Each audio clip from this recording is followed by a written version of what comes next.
Om Shruti Smriti Purananam Alayam Karunalayam Namami Bhagavat Padam Shankaram Loka Shankaram Shankaram Shankaracharyam Keshavam Badarayanam Sutra Bhashya Kritau Vande Bhagavantau Punah Punah Ishvaro Gururatmeti Murti Bheda Vibhagine Vyomavat Vyapta Dehaya Dakshinamurtaye Namaha Om Nama Pranavarthaya Shuddha Jnanaikamurtaye Nirmalaya Prashantaya Dakshinamurtaye Namaha Om Sahana Bhavatu Sahanau Bhunaktu Sahaviryam Karavavahai Tejasvinavaditamastu ma vidvishavahai.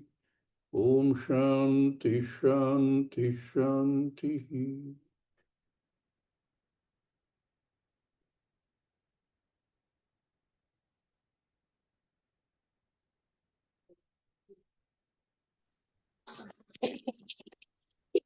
The Atma that we're all searching for, trying to understand,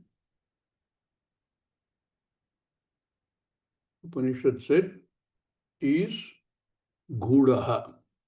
Sarvabhuteshu Gudaha. Na prakashate. Except so for some Sukshma Darshibhi, Tvagreya, Sukshmaya Buddhihi, can be seen, can be understood, can be known. What makes it Gudaha? What makes it so difficult to understand? There are issues involved in this.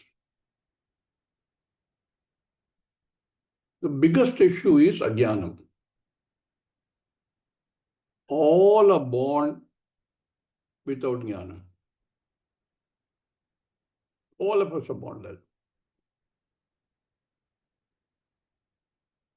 We don't have any recollection of the past. Past janma, I mean, not this janma.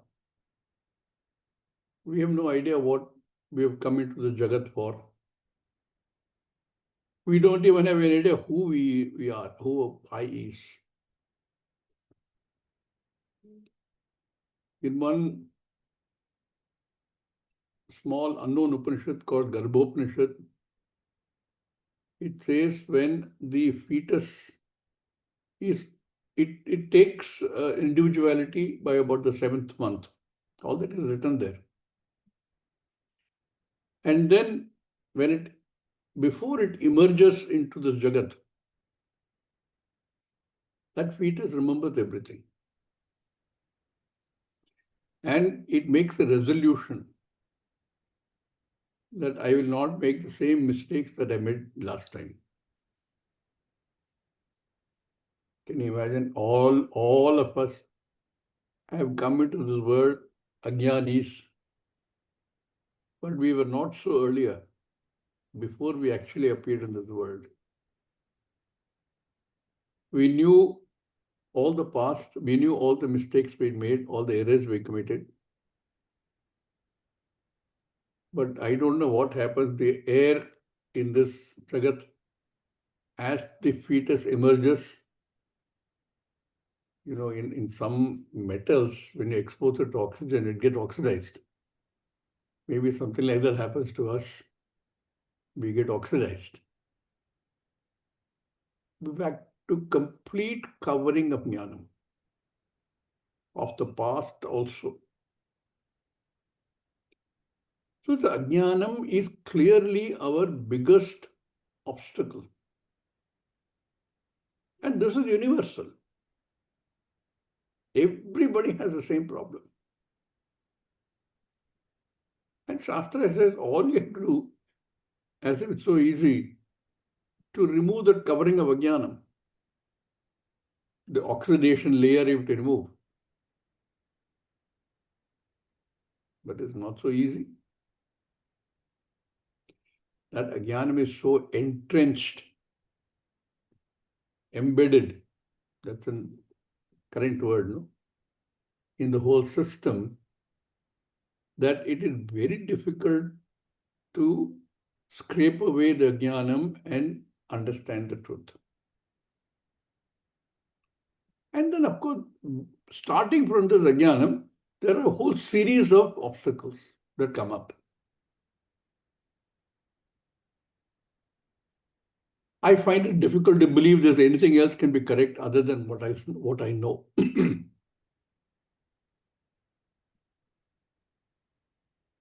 Anything other than the conclusions I've drawn cannot be right. I will defend my conclusion tooth and nail. Till a doubt begins to arise, saying that there is, I'm objective about it. I know that I have got these conclusions based on certain assumptions. And those assumptions could be wrong.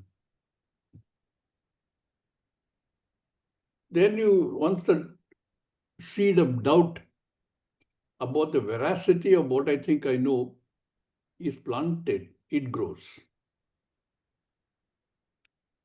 Then I want to find out the truth. That also is not easy. Not only is this knowledge, in quotes, so entrenched knowledge, means this is ajnanam, that I can't easily wipe it out. It also seems to contradict everything that I know.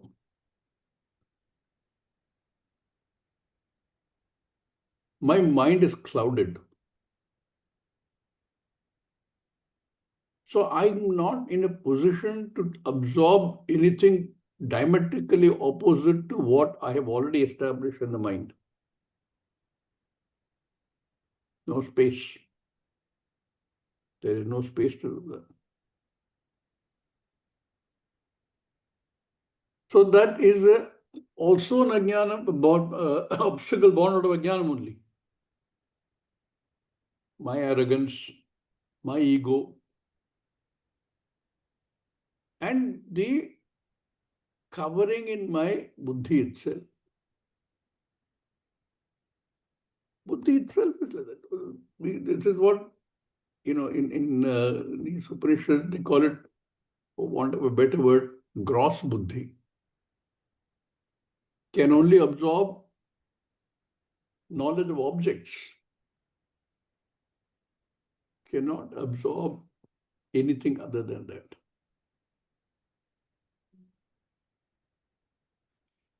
So, having taught the entire truth to Nachiketa, why does Shastra and Yamadharmaraja continue for 3 more vallis? To explain this and the connection between the previous valli and the start of the new adhyaya, Shankaracharya says, we know this is Guda, although it is within every single being. And we studied this in the previous valli. So Shankaracharya connects this and explains what is the purpose of these next valli. So he says, Esha sarveshu bhuteshu येष सर्वेषु भूतेषु गूढोत्मा न प्रकाशते गूढोत्मान प्रकाशते प्रकाशते दृश्यते त्वग्रया बुद्ध्या दृश्यते त्वया बुद्ध्या ityuktam. इत्युक्तम् Already seen, it's been told that this is Gudha Atma and na prakashate. That I am is known. But what I am is not known. because we still think of it as I am, not I is. I am means you have to add something after that. I am is a body, mind, sense complex. Universal ajnana. I am, I know. So I have to now give it some adjective. I am a human being. I am intelligent. I am a Brahmana. I am a US citizen. Nowadays, that has become a lot of question. Trump is saying all kind of things about this citizenship. I am an Indian. Hopefully, more and more Indians will proudly add, I am a proud Indian. So that has to be added. Whereas the truth is, I is. I don't have to add anything there. The is I. I is. I say I is Brahman. I is Atma. The only names for the same thing. But as long as we know I am, that much is known, but rest na prakashate. So yeshu sarveshu bhuteshu gudotma na prakashate. Except one who has tvagraya buddhya drishyate. One who's got this mind which is sharpened in the context of knowing this truth. Sharpened so clearly, eliminating all other things which keep blunting this thinking. How to make this sharp?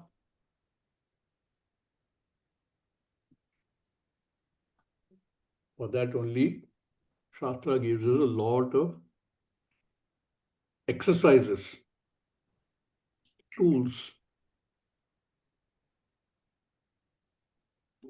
First is to accept that what I have assumed may be wrong. There may be ajnanam there. Having accepted that, look for saying, where can I find then the truth if this is not the truth? Again, I don't want to go back to the same sources from which I made the conclusion which is erroneous. And then by searching means by contemplative thinking, by vichara, and by asking, we can figure out that there has to be a source of knowledge for this, a pramana. And then purely logically, you can arrive at what that pramana can be. And this Valli starts by saying that pramana cannot be any of your senses. In fact, this whole mantra is so poetically written, not necessarily in terms of rhyme, etc., but in terms of the way it is expressed.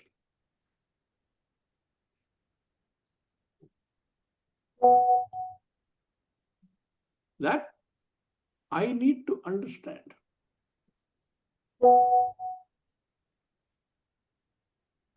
Atmana prakashate, I have to find a way of sharpening my brain. Sharpening means what? Get pointed, more and more pointed, more and more pointed. Other things are kept aside. So I recognize there has to be a pramana. Therefore, I study what a pramana is. Pure logic. Maybe the next camp we will do will be on pramana vichara. What is a pramana? How do you define a pramana? What can qualify to be a pramana?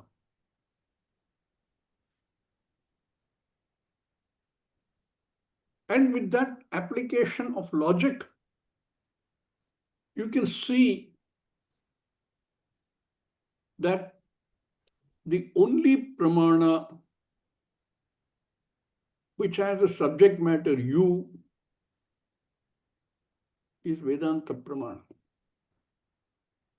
Shabda pramana.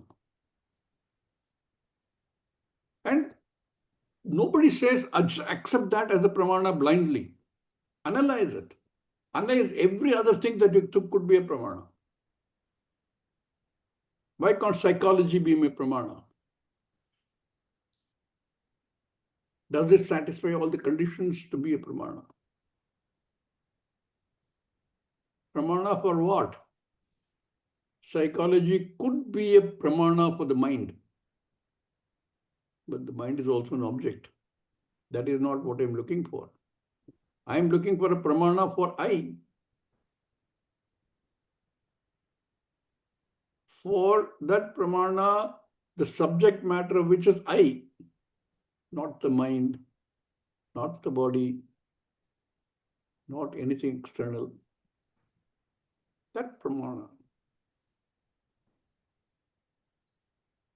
It is unlike other pramanas which we use for knowing external objects. Those work on a simple matter. You collect data, because external you can collect data. Even psychology is like that, no? Our friend, what's his name, who considered Freud, he collected thousands and thousands of cases, saw commonalities, and came up with some hypothesis through observation, look at patterns and commonalities, hypothesis. Then he tested the hypothesis with more cases. And he found that it applies in many cases. Not all cases, but many cases. Then it became established as a theory. All external objects, we can do that too. Psychology is more difficult. Other things are more easy to do. Physical observation is very, very easy. Mathematical observation is very easy. So that is the process you go through. And then when you do that, always there are boundary conditions. This is true under these conditions. You change the condition, the whole thing changes, including gravity. Everything changes. But that is the pramana we use for anything external, any object. None of that will be applicable when you want to study I, nature of I. So you have to find out what is the pramana that I can use for this. And the teacher has to be able to explain what a pramana is. How do you search for a pramana? What are the criteria you apply to determine whether it's a pramana or not for that particular topic? You use your own thinking and logic and arrive at it saying, yes, this is the pramana.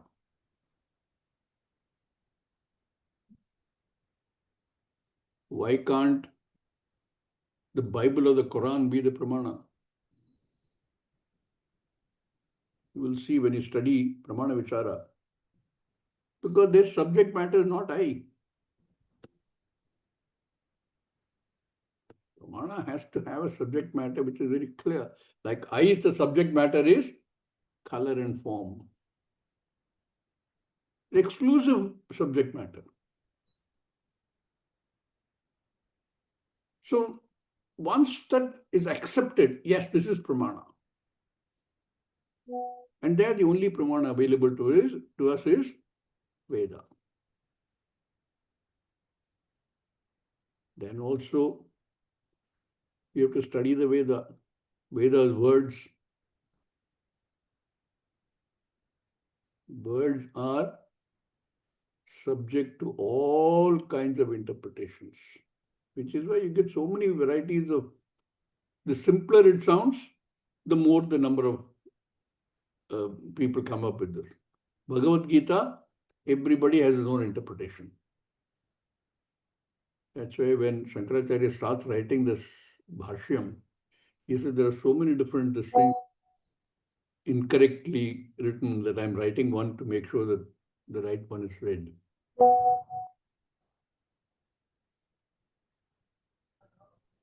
The Upanishads, which are apramana, are cryptic. So those words have to be unfolded. And when the Guru unfolds the words, and one is sitting in Shravanam, what kind of clash takes place? How can this be so? Now you accept this as a pramana. So you say, yes, I accept the pramana, but how can it be so? So this process of Shravanam and the contemplative thinking, the mananam, to address all the doubts have to be taken up. This is not easy unless the mind is completely well prepared. Samskrita buddhi. So that's another obstacle. In fact, a very common obstacle in all human beings. What is Samskrita buddhi? A buddhi which can look at it objectively. This word objective is coming up again and again in all classes. To be able to be unbiased by my previous observations, assumptions, and conclusions.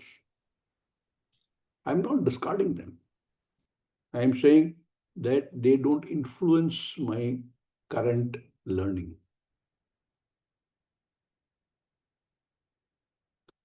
For that also, Shastra gives us a very excellent methodology. Take an attitude of Karma Yoga. But these are all obstacles. All obstacles born of Jnana. How do we get rid of these obstacles? That's the whole exercise we're trying to do, to see how do I get rid of these obstacles. Look at this group of people here. We're about 18, 20 people here who have looked at this and said, look, there is a problem. We've already crossed certain levels, but we're still struggling to figure out what this I is. Already quite a bit of the way up. So Acharya says, having given the Upadesha, having told us exactly what it is, how to get it, what the phalam of getting this, etc. in the previous Valli, he says, this Atma is gudaha na prakashate. Only by a use of a subtle, sharpened buddhi can one see this. It's already been told. So we go back to the Bhashyam. Kap punaha pratibandha agraya buddhehe. Pratibandha agraya buddhehe. What is this? Then, what is this pratibandha? Pratibandha is obstacle. Pratibandha is the one that obstructs us. Kap punaha pratibandha agraya buddhehe. To the sharpened buddhi, the ready buddhi, the Sanskritam buddhi, what are the obstructions? What prevents this from happening? Something is preventing this from happening because universally we've seen that people cannot get this. Punaha pratibandha agreya buddhehe yena tad abhavat atmana drishyate. Yena yen tat abhavat तदभावात् atmana drishyate. आत्मानदृश्यते. So you read this, you say, my God, he's saying this obstacle. And without the obstacle, Atmana Drishyate. Literal meaning is like that. Atmana Drishyate. No. It is because of the obstacle, the Atmana Drishyate. It is not because of the obstacles alone. The obstacles which have made it impossible to get a sharp buddhi. Obstacles, he said, is pratibandha agreya buddhehe.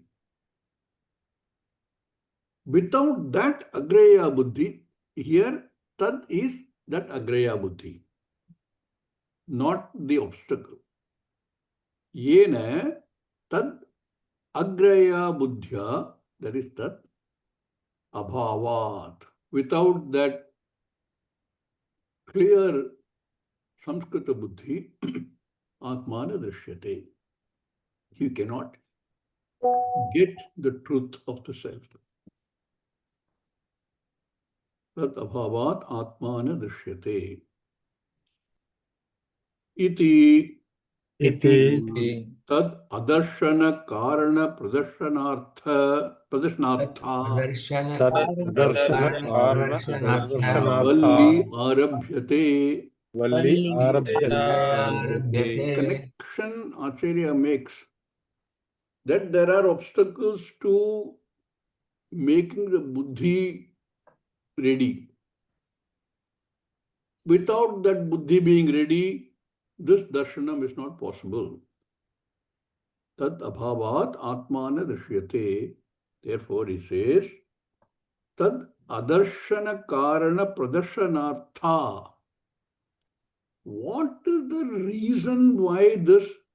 What are these karana? What are the reasons why that prevents darshanam?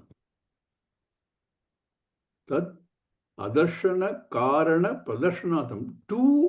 For the purpose of revealing these obstacles to a sharpened buddhi, this valli is begun.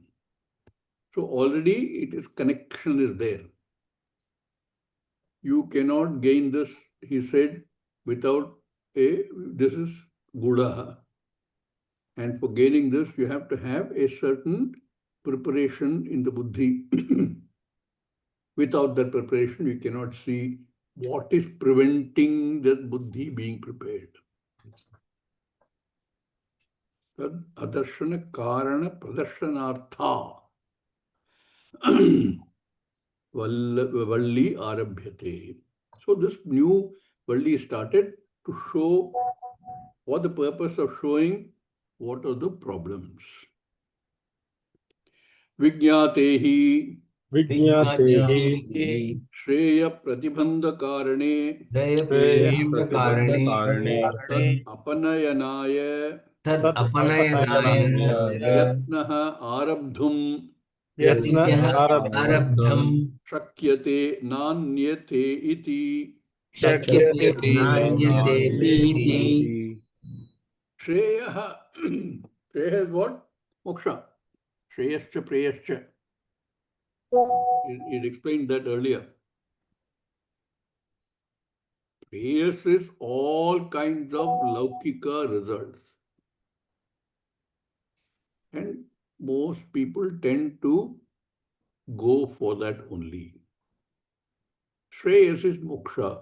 A few people start searching for prayers because most people don't even know such a thing exists. And even those who accept that there is something there, I don't know what it is. That's Shreyas. That Vijñatehi Pratibandha Karane, unless you know what is it that is preventing your knowledge, which is moksha, you cannot remove them. If you don't even know what the problem is, it is like you go to a doctor, no? How can he give anything to correct the thing? You only know the symptoms. And this happens very many times in medical science. You go to the doctor, they will do hit and trial. No, I don't blame them. That is the level of medical science that's available. Because what is the karanam, they're not very clear. So they try, okay, this could be the karanam, this could be the karanam, and then we try this. You try this for 3 days. If it doesn't solve your problem, come back. Unless you know the reason why this is being prevented. Vijñātehi shreya pratibandha karane. If you don't know what is preventing it, tad apanayanaya. To remove or solve, tasya apanayanaya. To remove, to solve that, to eliminate that. You cannot even begin to do anything. How do you solve a problem if you don't know the cause of the problem? You can solve it, try to solve it symptomatically, which is what we do most of the time. I am subject to unhappiness. Universal feeling. That's a symptom. What do I do? If you're a woman, you go shopping. I hope that my unhappiness will temporarily be removed. But what is it that is causing the unhappiness? Why am I being subject to unhappiness? Why am I being subject to insecurity? Why do I feel insecure most of the time? Most people don't even know that that is a problem. Therefore, they never analyze it. But even the ones who understand that, look, today I'm feeling very uncomfortable. I don't know why. If you knew why, you could address it. So what we try and do is somehow symptomatically address it. This is all painkillers do, no? I have pain. I don't know the root cause of the pain, whether it is physical pain or emotional pain. I try and address the symptom. So if it's a physical pain, I take a painkiller. If it's an emotional pain, I try to do something which I think will at least temporarily remove the emotional pain. Some people say I go to sleep. Some people say or even anything. I'm feeling very aggressive today. I'm feeling very disturbed. I will try and get rid of my aggression through some methodology which are known. But I've not addressed the root cause. There is no root cause analysis. There is only symptomatic treatment. So he says, Vijñātehi preya pratibandha karane, only by knowing the true reason for this pratibandha, this obstacle, this which is preventing me from sharpening the buddhi,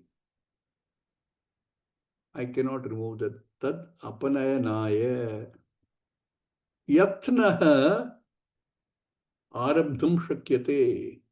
I can start making the effort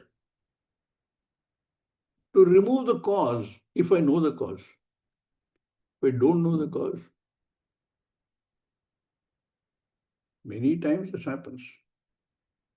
Somehow today I am feeling very upset. The first thing you do is to stop saying, I'm feeling upset. You say, my buddhi, my mind is feeling upset. Then you examine what is causing that upset. If I can't find out, okay, let me temporarily solve this, symptomatically solve it. But if I know the reason, I can make yatna, effort, to try and remove that problem, cause. Na anyata iti. Otherwise, you cannot address it. Only by knowing what is causing this issue can you even make an attempt to remove it. So to bring out this Valli Arabhyate, the new Valli started to examine those causes which prevent my buddhi from being readied, sharpened. That is the introduction that Acharya gave, the beautiful introduction. And what are the causes? The Upanishad itself and Yamadharmaraja starts by first blaming Bhagavan. Very easy, blame somebody else for all your problems. Okay, even that is okay. Once you know that the reason for it, even though he only caused it, doesn't matter who caused it. But if you know what it is, then you try and address it. Paranchikani vratanat swayambhuhu. Paranchikani Vyathanat Vratanat swayambhuhu. Swayambhuhu. Paranchikani vratanat swayambhuhu. Paranchikani Vyathanat Swayambhu. Tasmat parang pashyatinantaratman. Tasmat param pashyati nantaratman. Kashidhira pratyagatmanamaikshat. Dhira pratyagatmanamaikshata. Savrita chakshush amritatvamichan.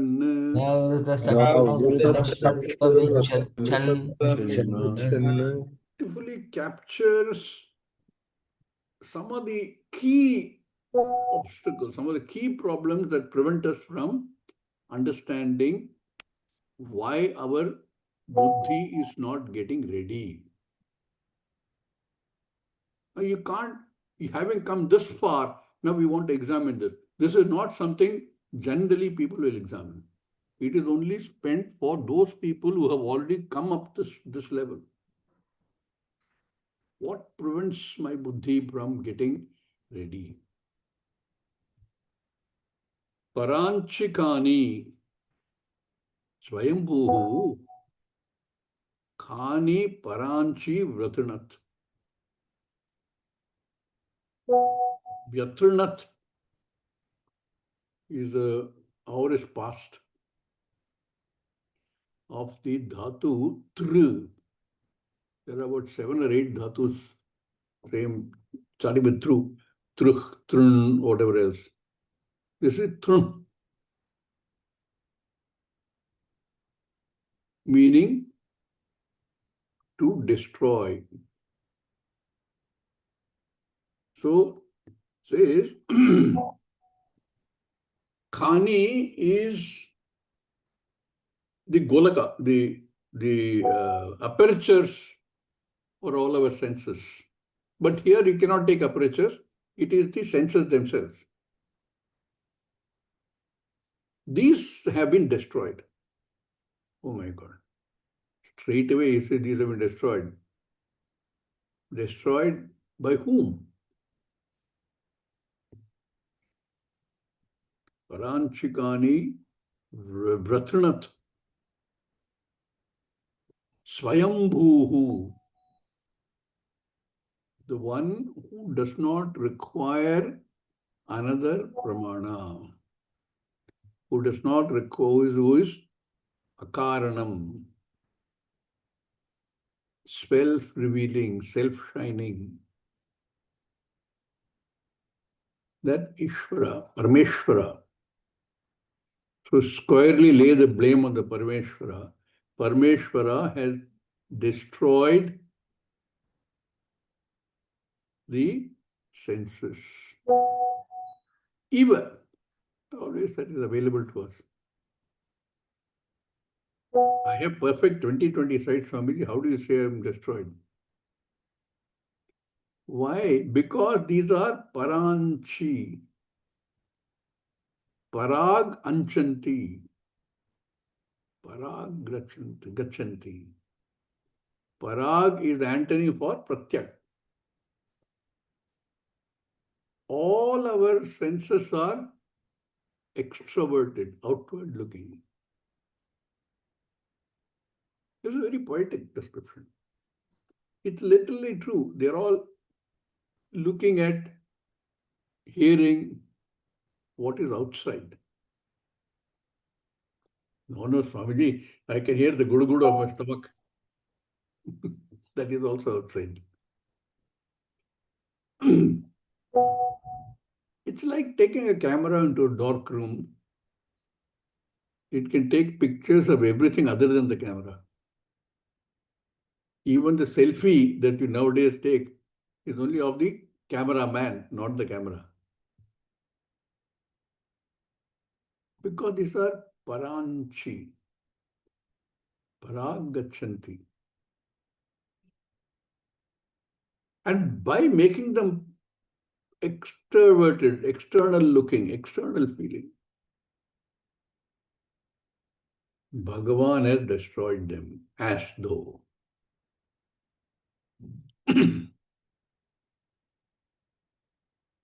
So straight away, Bhagavan has destroyed senses. And being created in such a fashion that they only can see outward, therefore they see only outward. Paranchikani vratrinat swayambhuhu tasmat, therefore, parang pashyati na antaratman. It is not physical antaratman. You don't want eyes to see what is inside your sharira. My God, it will look horrible. You know, the only person who can see inside would be the surgeon who is trying to correct something inside. Even he doesn't these days see directly inside. He has a camera somewhere and a big screen and looks at it virtually. It's not a nice sight. What is inside? So it's not a literal meaning. It's not that I should be turned inward to look at all your guts and everything else. It is, if you think of I and a non-I, it is that these are all designed to look at non-I, not the I. They are tasmat parang pashyati.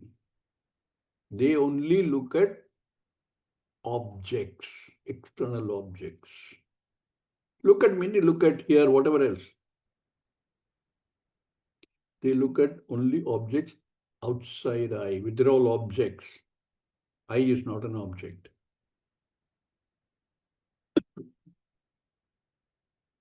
Parang pashyati. Na antaratman. They are unable to see the pratyagatma. The nature of I, they are not able to see. See, here, perceive.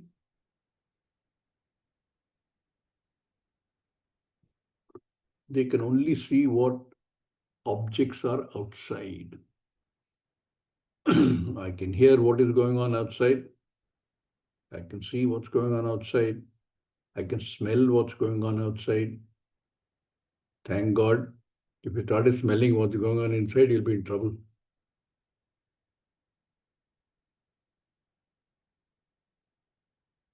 So, tasman parang pashyati na antaratman. It is universally true, with some exceptions. Swamiji, I would like to understand this and look inward, not physically inward. I'd like to look inward to understand how do I change my view? How do I reverse this view? Like I said, in a modern day phone, you can reverse to take selfie. but he can't reverse it to see the phone. How to make the sense introverted? What the senses give you the data on is anatma, objects. Now, if there is enough thinking, one can easily come to the conclusion that this is all anatma. This cannot be I. Enough resources given to us by Bhagavan. On the one hand, we are saying Bhagavan has destroyed the senses. Bhagavan has also given us buddhi. Think. If that is so, then there must be another somewhere other than anatma, other than the external objects. This is the first step in Viveka. That I see anatma, all my senses reveal to me anatma, and I still exist. I is not any of these. Therefore, there has to be something other than anatma, which I would like to know. This is Viveka. From this Viveka comes Vairagya. Because those are okay, that's fine. I'll take it or leave it.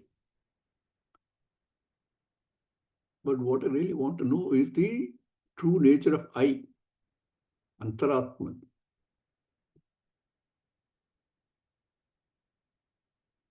This leads to this very quest, leads to a subtlety in thinking. All that is gross. My very search for wanting to see Antaratma, like I said, I have to go back to a pramana which will reveal that to me. I do not take the inputs given by the senses as they are. I examine them and I come to the conclusion this is all anatma objects. Therefore, now I have to find a pramana which will reveal to me the truth of I. Then the search starts. And this is general. This group of us, I would say that process already started some time ago. So that logical step of eliminating anatma as not being of primary importance and eventually of no importance at all. And focusing on that one atma through a pramana, and like I said, to examine what can be the pramana for it. Then with commitment, look at Shravana, Manana and Nididhyasana to read, to understand the nature of aham, asmat pratyaya, not as the body mind sense complex, but the nature of I, aham brahmasmi. So this step-by-step process will take us there. How? Says the next line. Some people, a few people can see this because they make an attempt at it. Earlier, Acharya said, if you don't know the problem, you can't even make an attempt to solve it. No yatna. But Once you know what you're trying to do, once you know the reason why this is happening, that is because my senses are not what I can depend on for getting this knowledge, then kaschid dhiraha, a few people, dhira purushaha, pratyagatman aikshat, wanting to understand pratyagatma, nature of I. Why? Why do they want to get that? Why should I get it? I'm okay looking at only external objects and drawing whatever pleasure I can out of them. And whenever I get displeasure, I will suffer through it. Like I said, I will find temporary fix for it. Rubber band and chewing gum. You know what rubber band chewing gum fixes, no? All the temporary fixes.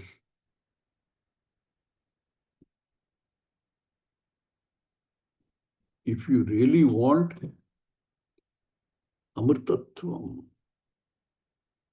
because these few people understand that there is a possibility of amrtatvam. Amrtatvam icchan, what do they do? Avrita chakshu. They withdraw their eyes from the external objects.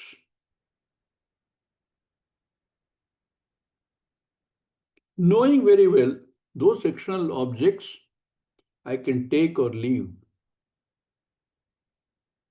I don't have to depend on them for what I want to know. Not that I will stop it.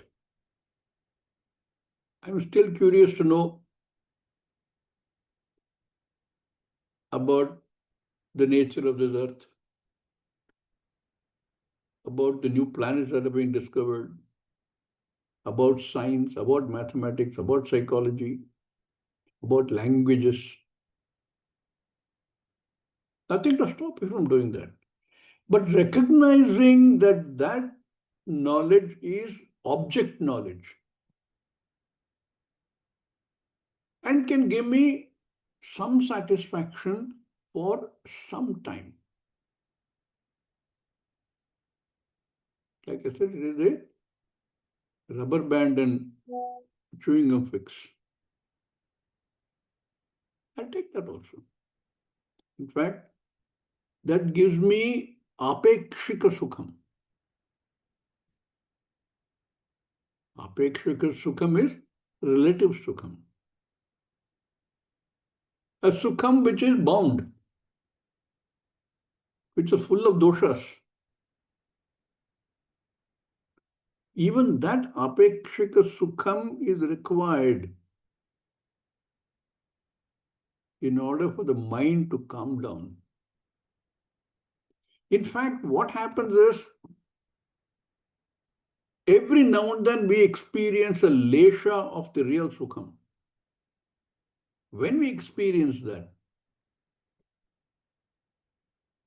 even though we may not consciously think so, the thought is, suppose this level of sukham can be available to me all the time. How wonderful it would be. Because I know very well that sukham will go. I buy a new car. How long does the sukham last? There is definitely sukham when you drive the brand new car out of the showroom. There is some amount of satisfaction, some amount of sukham is there, definitely. It has taken a lot of effort to get to the level of being able to buy that car. And it's going to take a lot of effort to maintain that car, to preserve that car. And it's going to be a lot of grief when the car gets into the first accident. But it does give me some sukham when I drive it out of the showroom. Apekshik sukham. I know very well this won't last. Even if nothing else happens, after 1 month, 2 months, 3 months, 4 months, 5 months, slowly that sukham goes down. You know it as well as you do. Whether it's buying a two-wheeler or a car or whatever object it is. That initial euphoria that you got when you first achieved whatever you wanted to achieve begins to disappear. That is when all sort of thoughts come. I wish I could maintain that same level of euphoria which I had when I first got that achievement. You could have topped in your college. Wonderful achievement. And a great feeling. But as you move on in life, that feeling doesn't last. You would keep on reminding yourself, I topped my college, I topped my college. No sukham will be at the same level as it was when you first got because of whatever achievement.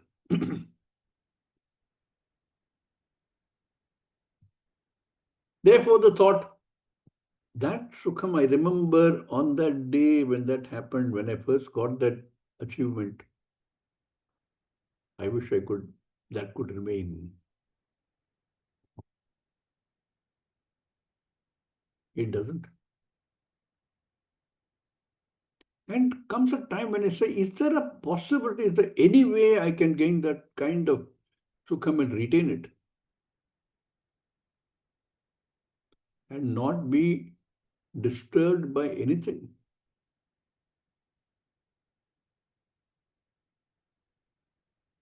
And that thought comes. Then you examine everything. In the look, I'm saying, okay, I got this, but this is not helping me. I'm still subject to dukkha, unhappiness. What can I do to retain that? I've tried everything. Maybe what this so-called unlimited sukha will not be gained by doing nothing. All this I've gained by doing something or the other. Akritat kritena. Then you start questioning, say, is that possible? Sometimes most people give up saying, no, such a thing is not there at all, this is not possible. We will get whatever little I can get and stay with it. I know it will go, let it go. I will try again. In the meanwhile, some dukkha comes, let it come. I'll suffer it, what can I do? I will take some temporary tablets for it. But I don't believe that there's a possibility of a sukha which is not in any way limited. But the ones who want that, amrtatvam icchan, wanting that kind of amrtatvam, such a dhira purusha, avrita chakshuhu. Avrita literally usually means covering. But here in this context, withdrawing from the entire world of objects. Like I said, it's not that you don't see or hear or sense or feel the world of objects, you do. But what you've gained is the sense of relative unimportance of those. Then the dhira purusha, kashchit dhiraha pratyagatman aikshat, wanting that pratyagatman, wanting to know that pratyagatman, wanting that amritatvam, avrita chakshu. Chakshu here does not mean only eye. All senses are withdrawn from the world. Kurmanganiva. You remember? Bhagavad Gita. That is what the Dhira Purusha does. He continues his search and he lets go of other things. Not that the other things go away, not that the little enjoyment that you get go away. They are there, you can enjoy it. But the focus is elsewhere.